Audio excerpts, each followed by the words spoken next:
respect. Warner Brothers treats Superman with respect. I know, right? Crazy idea. Treat your oldest, most recognizable superhero with respect. Who would think of that? That's absurd.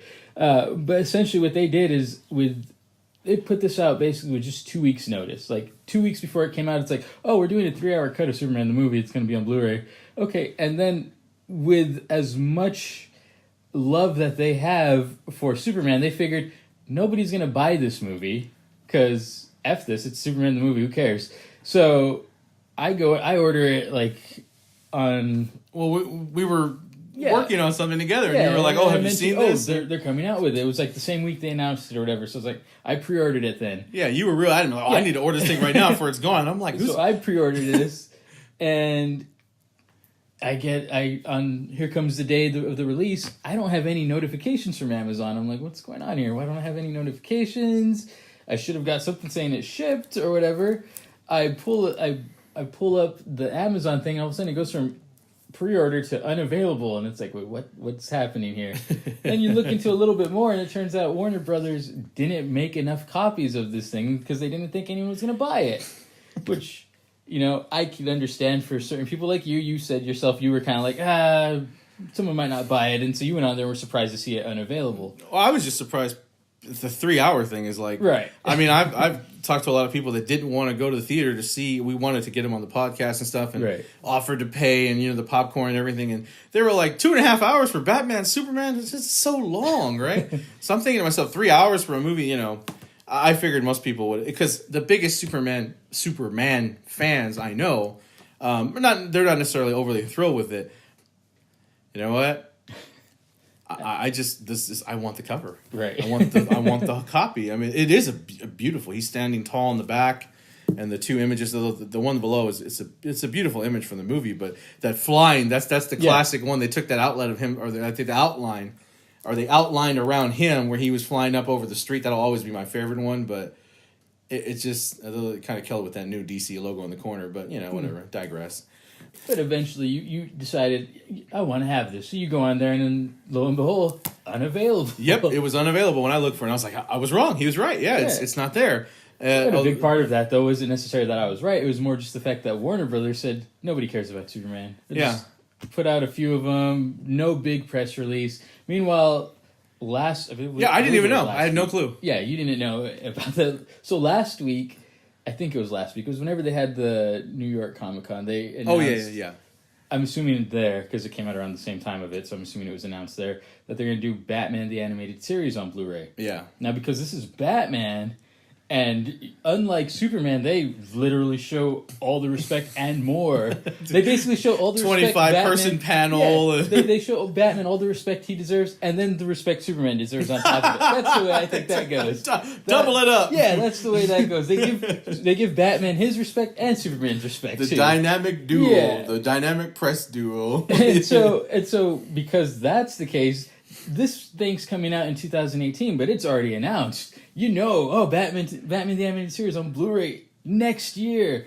It's Batman, so we got to make sure now. And it's like, and another thing that was insulting, that kind of took us like, really? You made this big deal? And it's like, it's the 80th anniversary of Superman next year. Yeah. And your big release is Batman on Blu-ray. And it's just like, this is my frustration. And like I said, you getting your copy of the 3-hour cut, it kind of goes along the same thing, because by the time they got enough, you were just able to go on there and it was eligible for next day shipping. Because again, I'll admit it. I mean, just call it what it is.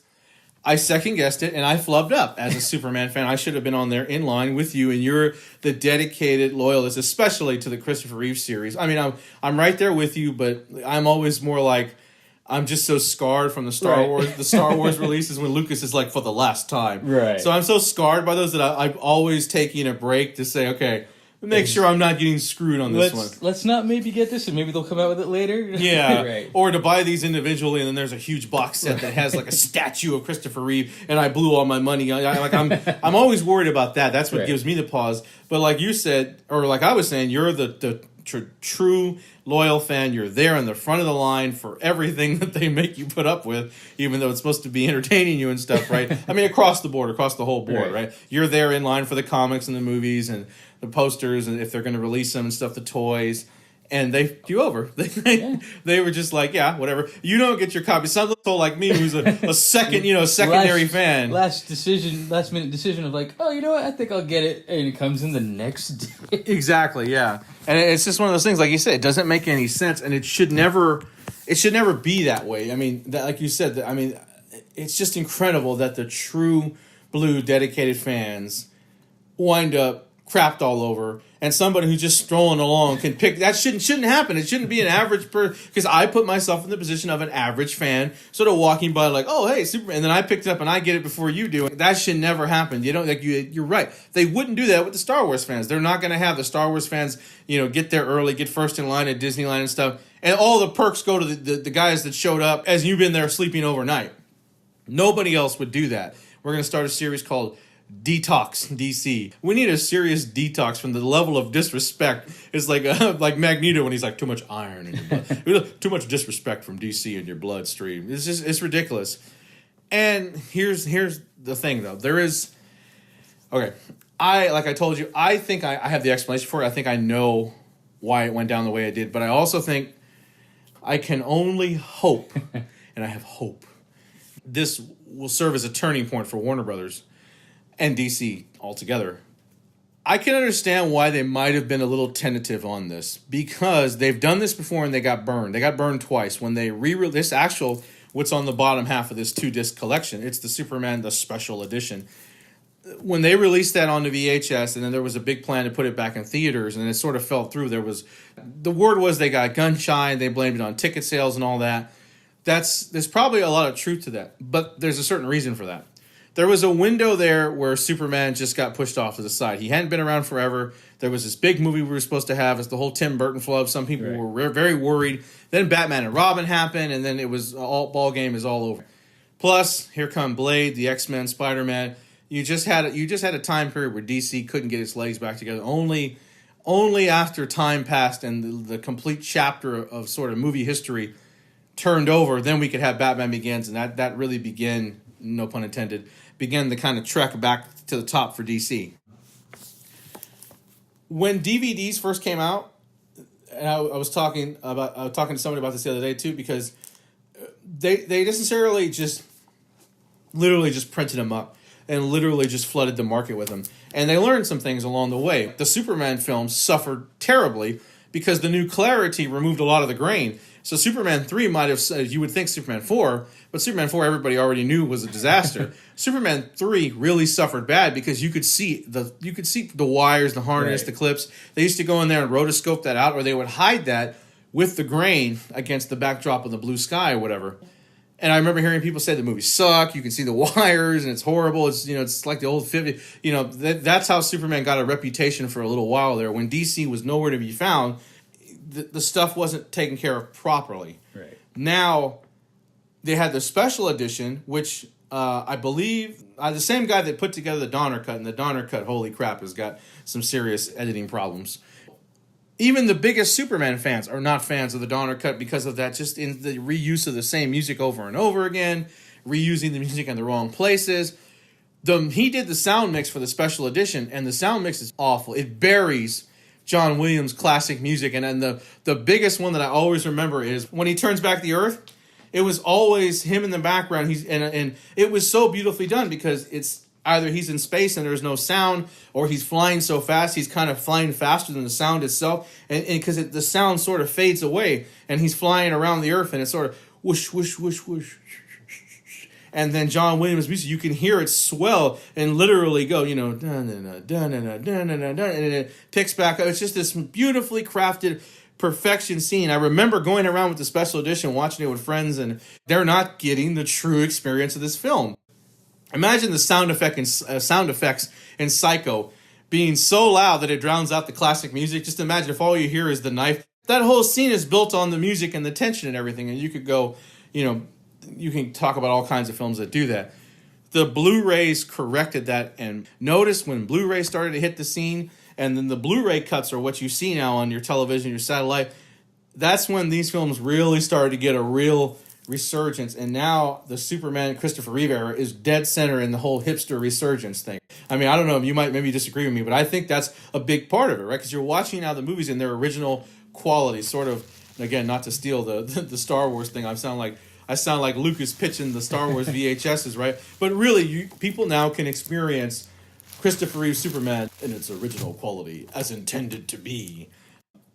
So I think there's been a huge resurgence and a lot of positivity toward Chris Reeve, and I can only, again, hope that's the case, and I hope this thing is done. I haven't had a chance to pop it in yet, because even I don't have 3 hours, just wait. I really, really hope that's the case. And like we talked about with the Star Trek Blu-rays, if they give you the option to select the different versions, again, hope they learn their freaking lesson with this thing, that there is a demand for these movies, there is a demand for this era, and there's a demand for this style of Superman over the, I don't want to...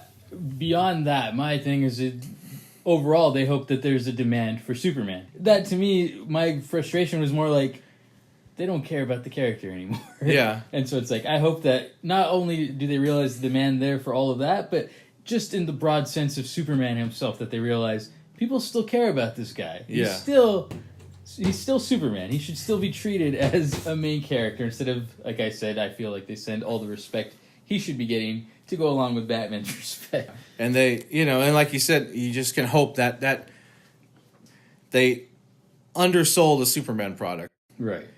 And then had to resupply it because the super demand was there, right for it, and that's just, like I said, that's just the biggest thing that as we talked about before, all these different guys out there up for the role of for the director's role of Superman and taking it forward. You just hope this was something to say, and that's all it takes. That is all it takes in this industry, is one guy at the table to go, what about those Chris Reeve movies? Did you see what happened with that thing? There's a huge demand for that out there. And it could be somebody who just is trying to save their career and stay on that board, right? Right. And trying to make a name for themselves, right? Which, I mean, you know what? If you're in Hollywood, not to get into the weeds of the headlines going on, but now might be your time to make your move to try to replace some large openings throughout the industry of certain people who will no longer be a part of the fine filmmaking business. I feel like a religious preacher. Like a religious preacher, or I was going to say like a an advertisement salesman, which might be the same thing to some people. Take this with you in the boardroom. Take this thing home and watch it. Call us back here at the Fandom's Finest. Call Scrapsta. His number is no.